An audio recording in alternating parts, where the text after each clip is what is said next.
नमस्कार।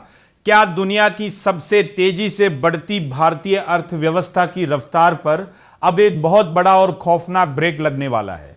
और क्या आपकी जेब और देश की तरक्की पर दो ऐसे महासंकट मंडराने लगे हैं जो पूरी आर्थिक कहानी को एक ही झटके में पलट कर रख देंगे?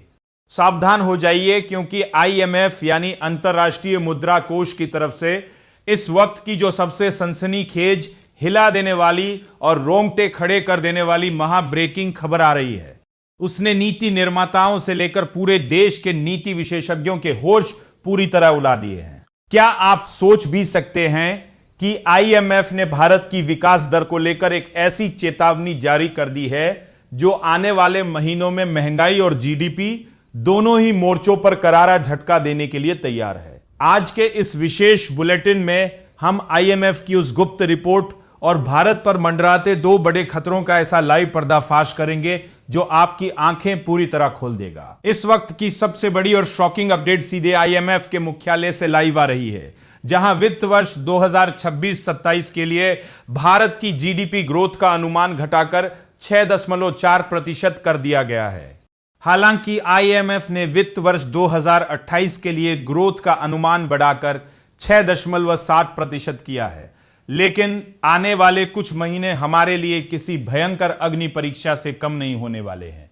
आईएमएफ ने जिस पहले सबसे बड़े खतरे का ऐलान किया है वह है पश्चिम एशिया का बढ़ता हुआ भीषण भू राजनीतिक तनाव। चूंकि भारत अपनी जरूरत का करीब 80% कच्चा तेल विदेशों से आयात करता है, इसलिए अगर मिडिल ईस्ट की जंग से कच्चे तेल की कीमतें आसमान छूने लगी तो हमारा इंपोर्ट बिल सीधे बेकाबू हो जाएगा।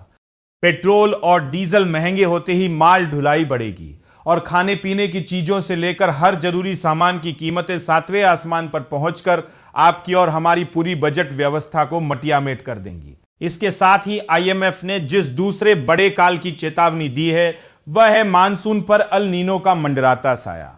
अगर इस साल कमजोर मानसून की वजह से खेतों में पैदावार घटी तो खाद्यान्न की कीमतों में भारी विस्फोट होगा और किसान की आय घटते ही ग्रामीण मांग पूरी तरह ठप पड़ जाएगी। इसका सीधा और करारा झटका एफएमसीजी और ऑटो सेक्टर की दिग्गज कंपनियों को लगेगा। हालांकि देश में इंफ्रास्ट्रक्चर पर हो रहा रिकॉर्ड निवेश, हमारी डिजिटल इकोनॉमी और 2022-23 के नए बेस ईयर से जुड़े आंकड़े हमें एक बड़ी उम्मीद भी देते हैं। लेकिन अगर कच्चा तेल भड़का और बारिश ने दगा दिया तो महंगाई का यह महाराक्षस हमारी विकास दर को बुरी तरह लील सकता है। तो क्या आपको भी लगता है कि पश्चिम एशिया का तनाव और कमजोर मानसून भारत की तूफानी तरक्की को रोक पाएंगे, या फिर हमारी अर्थव्यवस्था इस महासंकट को चीरते हुए आगे निकल जाएगी? अपनी राय हमें कमेंट बॉक्स में लिखकर जरूर बताएं और हमारे टेकनेट इंडिया चैनल को अभी सब्सक्राइब करें और बेल आइकन दबाना बिल्कुल ना भूलें। बने रहिए हमारे साथ। यह वीडियो सिर्फ एजुकेशनल मकसद के लिए है। इन्वेस्ट करने से पहले कृपया अपने फाइनेंशियल एडवाइजर से सलाह लें। नमस्कार, धन्यवाद।